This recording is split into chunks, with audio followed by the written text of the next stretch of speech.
Alright, so one of the questions from one of the viewers on the page was, maintenance on hydraulics. Well, the good news is that there's pretty much no maintenance for the most part, other than charging your batteries, checking your fluid, make sure that the fluid is where it should be, which is roughly about an inch below your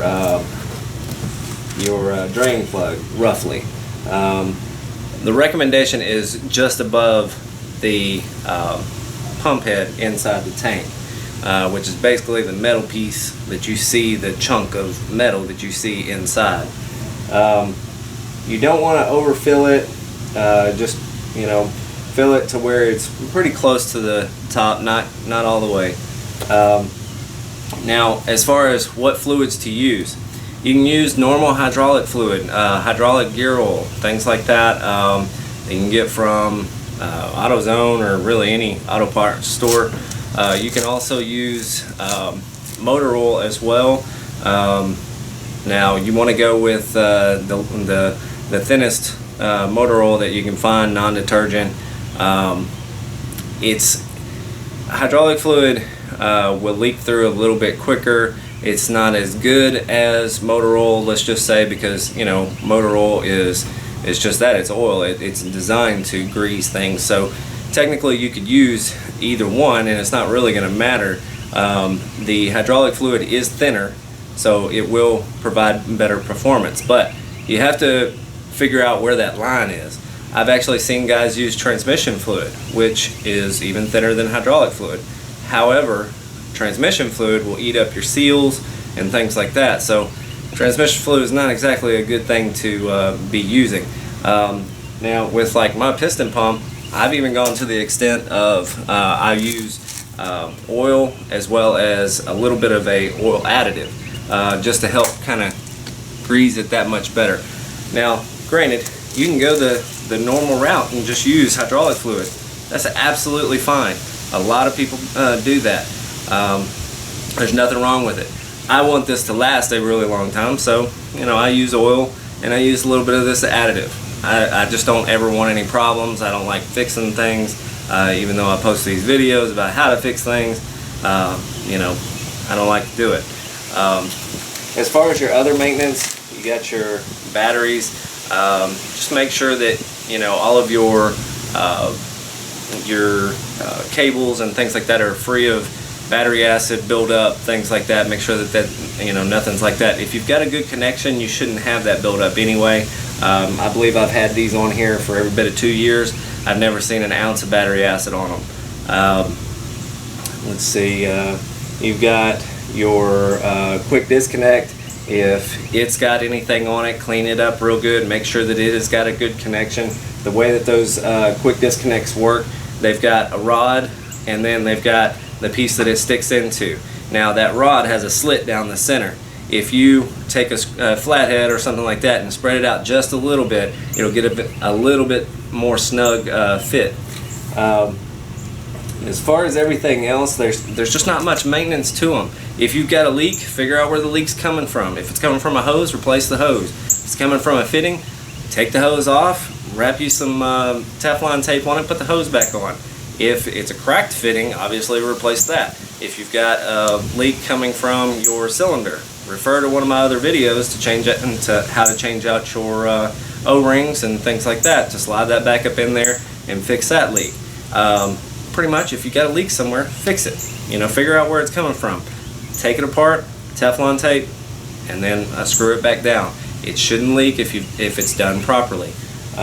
If you've got a leak coming from your dumps, if you've got your car is steadily dropping, and let's say that you lift it up now, and in an hour from now, you notice that it has dropped just a little bit, but there's no fluid on the ground, there's no fluid anywhere like that. It could be coming from the O-rings inside your dump, which is the same basic thing. Take your dump out, unscrew it, change out those O-rings. That should most likely take care of your problem if there's not some other underlying issue. But yeah, that is pretty much it. There's not, like I said, there's not a lot of maintenance to these things. Alright, so one special note that I'd like to say and kind of tell everyone, if you don't already know, there's resources out there, not just me, obviously. Layitlow.com. It's kind of our Bible and our go-to place for things that we don't know or don't understand. It's where I learned a lot, as well as trial and error. Check that website out. Facebook has several places. Obviously, there's Tennessee on Hydraulics.com, which goes to our group. That's kind of devoted for Tennessee and surrounding areas for hydraulic cars. We're trying to find everybody. In addition to that, you know, you've got your major ones like Lowriding 24/7, Lowrider Addicts, things like that, to where it's built on communities, community people, community lowriders that have gotten together and they can talk about, you know, the different stuff and the problems that they have. You know, some of your other pages, and I'm not going to name any names, but some of the other pages that are devoted to, you know, lowriders out there, they don't allow for comments, let's just say. So if you have a problem, it's kind of hard to find an answer. But you know, your Bible is Lay It Low. Check out Lowrider 24/7 on Facebook, Lowrider Addicts. You know, the different lowriders. Just go in there and type in lowrider, see what you can find, join some groups, learn some things. Go through and just read stuff. It really helps. I've had probably 8 Impalas. I've probably had, I don't know, 7, 8 vehicles with hydraulics, and you know, some of this stuff comes with trial and error. And you know, one of my first vehicles that I had, or actually first and second, it was an all used setup. You know, thankfully it was a good thing. I regretted it at the time, but it was a good thing. It made me learn how to fix this stuff. So if you've got a used setup or something like that, keep it, work on it until you know what can go wrong and how to fix it. I'll never forget one of my good friends, Donnie. He had just put my setup on, my very first setup. I was driving down the street and got it home and decided I was going to do some work to it. I ended up turning my slow down all the way to where it was shut. I lifted my truck and I couldn't get it to go back down. So I drove for about 15 miles with just one wheel jacked up until I could get to his house so he could turn it down. It was actually pretty comical at the time. It was funny, but it was very strange to see me driving down the street that way. But the point is to learn this stuff. You know, it's okay if things break. It's okay if you know, you mess up. It's okay. Just do as much research as you can. Learn as much as you can before you do something. You know, do a little research and see if there's something that somebody's already talked about that kind of answers your question there. You know, I'm still learning. You know, I'm not some great hydraulic shop or anything like that. Yes, I've picked up a lot over time because I'm anal about research and learning things. This is not my full-time job, I assure you. So, you know, just go out there, figure it out.